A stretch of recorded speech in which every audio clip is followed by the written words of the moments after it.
السلام علیکم قدرمنو ملګرو. نغمې نن سبا په امریکه کې څه کارونه شروع کړي دي. که د هغې ویډیو کتل غواړئ نو تر اخره را سره پاتې شئ. د ډیرو پټو رازونو نه به خبر شئ. قدرمنو ملګرو، نغمه به تاسو ټول پیژنئ چې د ښاپیرۍ په نوم باندې هم مشهوره ده.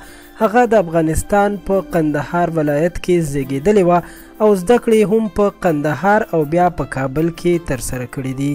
نغمې د خپل خوږ غږ له وجې اول په سکول یعنی مکتب کې ترانې ویلي چې بیا د هغې ځایه مشهوره شوه او ورته مشوره ورکړل شوه چې باید سندرې ووایي او بیا د 18 کالو په عمر کې د افغانستان ملي ریډیو ته راغله او ورسره ټلویزیون ته هم راغله او سندرې ویل یې شروع کړل. د ژوند ډېرې ورځې شپې په پېښور کې هم تېرې کړي دي او د مهاجرت ژوند یې تېر کړی دی. د نغمې لومړی واده منګل سره شوی و چې هغه هم د پښتو ژبې یو مشهور سندرغاړی او کمپوزر دی او د لغمان اوسیدونکی دی. هغه هم د سندرغاړو په استادانو کې شمیرل کیږي. د دوی دواړو 4 اولادونه دي چې 2 هلکان او 2 جینکۍ دي او ټول په امریکا کې ژوند کوي. د زامنو نومونه خیبر او انور دي او د لوریانو نومونه مدینه او لیمه دي.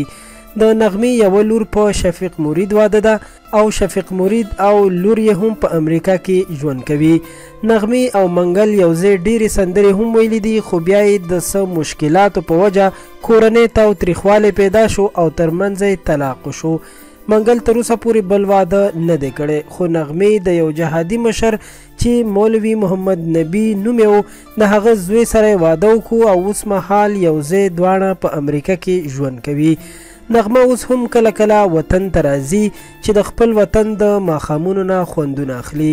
قدرمنو، د ښاپیرۍ نغمې په باره کې دا معلومات هم دومره و چې تر تاسو مو در ورسول.